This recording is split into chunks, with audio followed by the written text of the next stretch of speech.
So, alam nyo na mga besh, pag lumabas si Inday, mag-grocery lang. Kailangan ko mag-grocery kasi bukas, pumunta ako ng city, mag-aayos ng box ko. Sunday na ako babalik ng hapon, so iwanan ko ng pagkain si Opa. Nakakatawa yung itsura ko mga besh. So, medyo mainit today. Hindi katulad ng nakaraang araw, malamig. Ayan. Siyempre, ang aking step na maingay. A few moments later. So, pauwi na naman si Inday. Bumili ako ng flowers kasi wala ng flowers sa bahay. So, ang hirap na naman ito. Try kong mag-step habang pauwi. Hindi na kasi siya maalog pag mabigat na, pag may grocery na. Pero pag ako lang mabigat, magaan daw kasi. So, ayan mga beshwap, pansinin nyo na medyo stable na and dire-diretso na ako. Di baling matagal, okay lang. Basta dahan-dahan at hindi ako ma-aksidente mga beshwap. Kung pansin nyo, parang nagka-counterflow ako or doon ako dumadaan sa kabilang lane which is yung pasalubong. Kasi mga besh, pag doon ako dumaan sa kabila at nasa likod ko yung bike, hindi ko makikita. So, possible akong ma-aksidente. Kaya dito ko nadaan. Alam nyo ba mga beshwap, this past few days or 2 weeks ago, ang dami kong pinagdaan ng pagsubok at problema. Ang hirap lang tanggapin na alam niyo yun, for 17 years ka na nagsakripisyo, nagpaubaya, naging breadwinner. One day, sasabihin mo na, hindi na ako makakapagbigay. Huwag ka nang umasa sa akin kasi pag uwi ko, bubuo na ako ng sarili kong pamilya. In short, hindi na ako magbibigay. Hindi na ako tutulong masyado kasi kailangan ko namang i-prioritize yung magiging pamilya ko. Akala ko sa Facebook ko lang makikita or mapapanood yun na may mga umiiyak na OFW yung katulad ko na dahil sa hindi ka na makakapagbigay sa kanila ibablock ka na ng kapatid mo, magagalit na sila sa'yo. Ang sakit pala nun, no? Pagkatapos mo unahin siya or sila dahil lang sa gusto mong magkaroon ka na ng pamilya, gusto mong maging independent siya pa yung magagalit, tas ikaw pa yung ibablock niya. Ang sakit.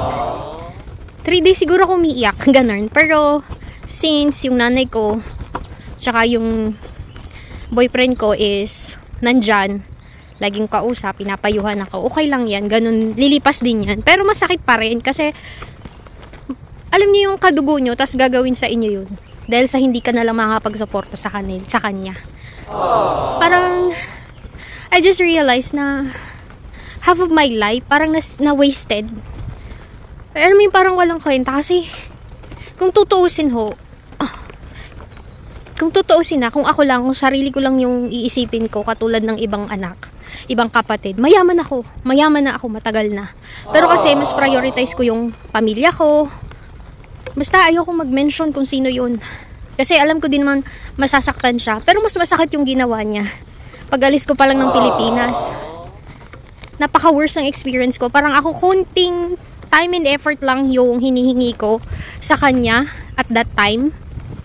Tapos ang nangyari sa airport, minura-mura niya ako sa harap ng maraming tao. Pero pinatawad ko siya dahil sa nanay ko. Kasi pamilya nga naman eh. There was a time na sisendan mo ng pangbili ng ganto, pangkuha ng ganyan. Pero ending wala. Yung pera, hindi mo alam saan ginamit. May isang situation na nag-withdraw sa account ko kasi siya yung mawak ng ATM ko. Hindi man lang nagpaalam, walang pasintabi. Simula noon, nawalan ako ng gana. Tapos syempre, pinatawad mo pa rin kasi nga, kabdugo mo. Naulit na naman. Hindi naman sa ATM, pero yung may mga bayarin na hindi na babayaran. Tapos I just realized na medyo malaki-laki pala yung pinapadala ko sa kanya every month. Na hindi ko alam saan niya ginagamit, bakit kulang at kulang. Ako na hirap na dito kahit hindi nakakalakad. Minsan kahit wala akong pangkain, may maisend lang ako kasi may message sa akin personally na dun sa group chat namin. Kahit nakarating na ako sa sakit, pag humingi siya, binibigyan ko. Tas last week, parang na-realize ko na parang sobra na. Doon ako na, parang naawa ako sa sarili ko na kahit wala na pala akong para sa sarili ko. Inuuna ko siya. Ang sakit. Tapos ibablock ka. Kasi sasabihin mo na kailangan mo na maging independent. Ibablock ka. Ang sakit. Marami kaming pinagdadaan ng mga OFW na minsan hindi namin ma-share.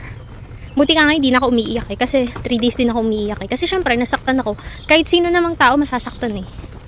So, ayun. Mukha lang ako laging masaya. Pero, may mga pinagdadaanan pa rin ako. So, payo ko sa mga OFW yung katulad ko, unahin nyo ang sarili nyo. Okay lang sabihin kayo ng kapatid nyo, ng kamag-anak nyo, kakilala nyong madamot kayo. Kasi at the end of the day, pag uwi nyo ng Pilipinas, walang tutulong sa inyo, sarili nyo na lang. Kaya, may pagsisisi ako na inispoil ko siya. Or, sinanay ko na lagi ako nandyan para sa kanya. Ang daming pagkakataon, ang daming perang nasayang. Ganun. So, yung mga kapwa ko OFW mag-ipon kayo para sa sarili nyo. Huwag nyo lahat ibigay sa magulang, sa kapatid, sa asawa. Mag-ipon kayo para sa sarili nyo. Yun ang masasabi ko. So, dahil dyan, ako'y malapit na ho. Malapit na ako sa bahay. The next day. Hello mga Beshiwap. So, ito, paluwas ang inday ninyo sa city. Ayan, puno ito ng pampabox. Ito, yung gagamitin ko sa mga box naman. So, 3 days ako mag-off. Friday, Saturday, and Sunday. Tapos nakakatuwa yung amo ko, binigyan ako ng extra para daw sa akin. Pang gala ko sa Den Haag or sa city. Binigyan ako ng extra 50 euro. Aside from pamasahe ko. Swerte talaga ako sa amo, mga besh. As in, tas, hindi ko kailangan mag-ulit-ulit ng pagkain. Hindi katulad dati sa city na pag nagluto ako ng pagkain doon, good for 2 to 3 days dito. Uulit man ako, tanghali or hapon lang. Pero the next day, iba na yung pagkain ko. So, sobrang, lucky ako ngayon. Yun na lang pinagpapasalamat ko. May nawala man, pero may kapalit din naman. Masaya lang ako. Nga pala, sa sobrang excited ko, nakalimutan ko mag-jacket, lalabas na ako. Tapos sabi ni Opa, where's your coat? Where's your, yas? Ay, nakalimutan ko. Sobrang excited, mga besh. Mga besh shop, nasa train na ako. Maganda pala magbiyahe ng ganitong oras, like in the afternoon. Wala masyadong sakay. Nakaupo ako. Kailangan ko mag-shades kasi tingnan nyo naman eye bags. Saka pupunta tayo na city. Mio Marimar, medyo malamig, mahangin. My goodness. So, nag-aantay ako dito. Nag-aantay ako ng 16 minutes. Kanina, 24 minutes. Ngayon, 16 minutes. Pero, 8 minutes na lang mga besh. So, dito ko sa Amersfoort Central pala. Ayan,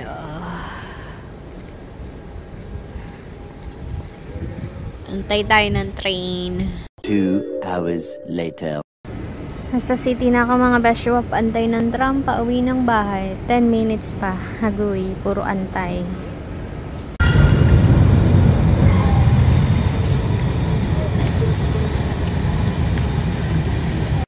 So, galing ako dito sa bahay ng kaibigan ko. Nakiprint ako. At saka, may mga binigay siya sa akin. So, nakakita ko ng murang sandal sa baba. Bibili ako. Since binigyan ako ni Opa ng extra, ibibili ko ng souvenir. 5 euro lang kasi. So, bibili ako ng dalawa. Bibigay ko yung isa kay Ining. Kasi parang walang sandals yun. 5 euro lang. Pupunta muna ako dun. A few moments later.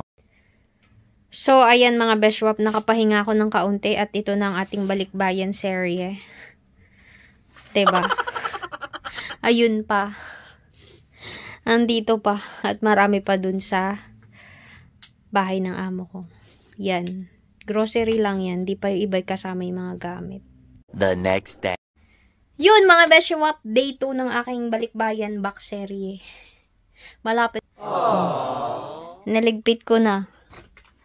Ito okay na to, tsaka yun. Konti na lang mga besh! Rose color, napakahirap talaga magbalikbayan box. At ayun na nga mga Beshiwap, nag-Uber kami. Alam nyo baga, 2 Uber driver ang tumanggi sa akin dahil napakarami ko daw bit-bit mga besh.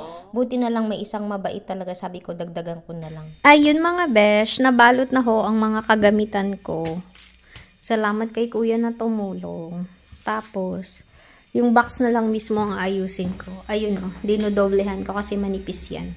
Later. So mga best shop, andito nga pala ako sa city at dito ako dati, yan. Dito ako dati nakatira. Hindi, sa likod niyan. Tawag dyan ay Peace Palace. So katapos ko lang mag-ayos ng isang box. May isa pa. Dalawa kasi yung box ko. Tapos yung iba, clean wrap ko yung mga table, yung mga cabinet at sofa. So, ayun, shout out kay kuya na tumulong sa akin. Maraming salamat po. So, ay tayo ng tram or bus. Andyan. So, ganito ang buhay sa city mga besh. Mabilis ang oras. At alas 5 na pero tirik pa rin ang araw. So, ayun mga best shop, natapos ako ng 5 PM at kailangan ko magmadali, bumili ng mga pinapabili ni Opa at pupunta ako kay Tita Cora kasi may papansit dahil birthday ko sa Tuesday. Mga best shop, nakakamiss din pala ang city at maraming tao. Lalo ngayon, Saturday, tapos maaraw, pero malamig pa rin. Nakakamiss din naman ng city ay. Kasi dun sa amin, bahay ni Opa, paglabas mo, gubat. Tapos walang mga Pinoy. Ganun. So, bibili lang ako ng daing na bangus. Tapos, babayad paluwagan. And, punta ako sa bahay ng kaibigan ko. Pagluluto daw ako ng pansit. Kasi, birthday ko nga sa Tuesday. Hindi ako magse-celebrate. Tapos, kami lang ni Opa.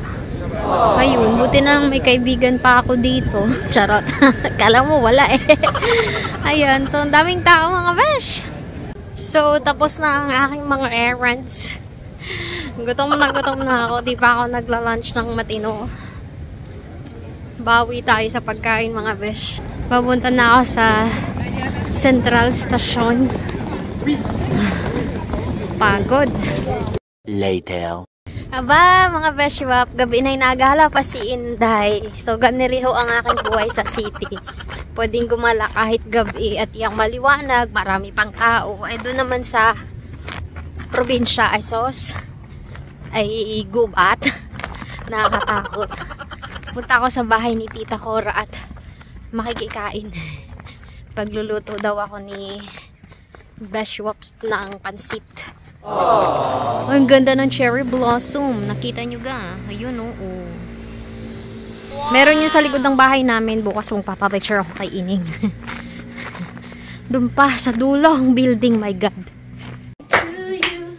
Happy birthday to you. Happy birthday. Wala kanta. Walang energy. Happy birthday. Happy birthday to you. Yay! Yay! Hindi mo kailangang pumikit. Ano ka nakikita mo? At ayun na nga ni po, salamat kay Bishop Maria, kay Ining, kay Jessa at kay Tita Cora. Salamat sa surprise birthday celebration. Char! The next day. Good morning mga Bishop, ito ay nung Sunday at day 3 ko na din sa city. So ito yung aking daan papunta sa pag-aayusan ko ulit ng box. Nakikita nyo City, diba? Napakaganda mga Bishop! Good morning mga best shops at kabayan. Happy Sunday. So, nandito pa rin ako sa city kasi di pa ako tapos mag-ayos ng isang box. Meron pa akong aayusin today. Hopefully matapos ko. Tapos, malinis ko yung garden ng amo ko. So, ganyan ang itsura ng umaga sa city. Wala pang mga tao masyado kasi 9:51 pa lang mga best. Usually, lumalabas mga tao dito pag weekend ng alas 12 or alauna. Ayun, pagod ang weekend pero ayos naman, masaya. Nakapag-celebrate ako ng birthday kahit paano. So, ayan mga besh, ipasyal ko kayo kung saan ako dati nakatira. O, diba, napakagaganda ng structure. Same lang siya with Amsterdam. Same siya ng mga disenyo ng mga houses, mga besh. So, ito ay The Hague City. Ang lugar namin ay Den Haag. So, before, araw-araw akong nag-commute dito and ito ay papunta sa may Peace Palace. Pag diniretso mo hanggang dulo, yung tram is diretso siya sa may beach. Ang tawag doon ay Scheveningen Beach, mga beswa. Pinakasikat na beach din ho sa Netherlands and malapit na akong bumaba dyan, mga 2 minutes. A few moments later. So, yun na nga mga besh. Another day, another vlog. Hindi pa ako talaga tapos. So, ang natapos ko lang kahapon, isang box. Tapos binalot ko yung sofa, itong mga cabinet. Siyempre may katulong ko pagbalot nito. Hindi ko naman kaya mag-isa eh. So ayun, i-assemble ko na naman yung isang box. Lalagyan ko ng another box para matibay. So ayun na nga mga best shops. Dalawang tape na yan. Isang brown, tsaka ito, isang clear. Ngayon naman, lalagyan natin ng duct tape. Kasi ayoko nung maulit yung last time. Pagdating sa bahay, lasog-lasog na. Kasi may nabasag, merong sumingaw. Ayun, yung karton, lasog-lasog na. Kaya dinodoblehan ko siya. May pang doble akong karton. Ito matibay na to eh. 3 tape, tapos may karton pa talaga sa loob. So, ayun. So, syempre, kailangan natin balutin ng box or ng tape ng provider ng ating cargo para naman makita nila. Anong makita? Ewan. Basta kailangan balutin yan para matibay ang ating box mga beshiwap at hindi malasog-lasog. So, ayan mga besh. Lalagyan ko na ng tape. So, ngayon naman, lalagyan ko na rin ng support na karton sa loob. Ngayon, problema lalagay na natin isa-isa yung ating mga pambox. Ayan pala yung ilalagay ko sa box. Meron pa dun sa room. Pero, ito muna mga besh. Sus Mio, yan pa lang. Puno na, meron pang ganun. My God, paano kaya to? May laman po yung bag. Charan. Chocolate, ito yung bag. Maliit lang kasi yung bag, kaya punuin natin. Sayang naman yung space. Hindi ho talaga madali magpa-box Buti nahiram ko yung vacuum, edi na-seal ko ulit kasi sumingaw na. Pati iring isa, pang ibabaw na lang yan. So singit-singitan na lang yan mga besh. Ayan na ang sandamakmak na tsokolate ng aking pamangkin, ng aking joke. So, syempre, di pa tapos, kailangan nating isiksik at punuin. Dapat walang space in between para hindi umaalog-alog ang inyong box, mga beshiwap. Kasi pag umalog yan, nako, at may mababasaging, di basag, hindi naman kasalanan yun nung cargo at kasalanan mo, hindi mo inayos. A few moments later. So, mga beshiwap, dito ako nakatira sa street na to. From there. At ito yung grocery kung saan ako nag-grocery palagi. So, ayun. Tapos na ako sa box and maglinis na lang ako ng yung loob ng bahay. Uuwi na ako ng malayo sa probinsya. Ito, bumili ako nito kasi wala na doon, lilinisin ko yung loob ng bahay. So, dito sa city mga besh, kabisado ko yung paliko-liko. Mga street, basta dito lang within the centrum, within the city, kabisado ko yan. Ikaw ba naman, 4 years mong nilalakad everyday. Ewan ko na lang kung di mo makabisado. Tapos, dito ako namumulot ng basura.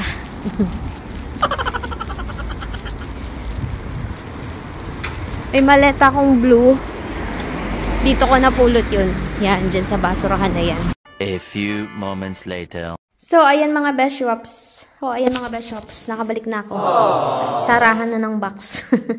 Good luck to me.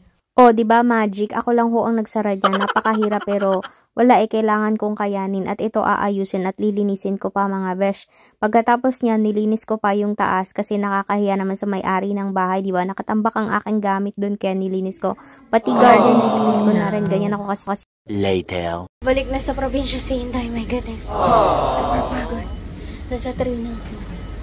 Ang big ko na naman. Oh my God, ang pagod mga besh. Yung pahinga ko ng 1 buwan, bawi ng pagod ng 2 araw. Oh my God. Late na ako makakarating ng mga 7, pero may taxi na ako nakabook. Sabi ni Opa, take your time and take a taxi.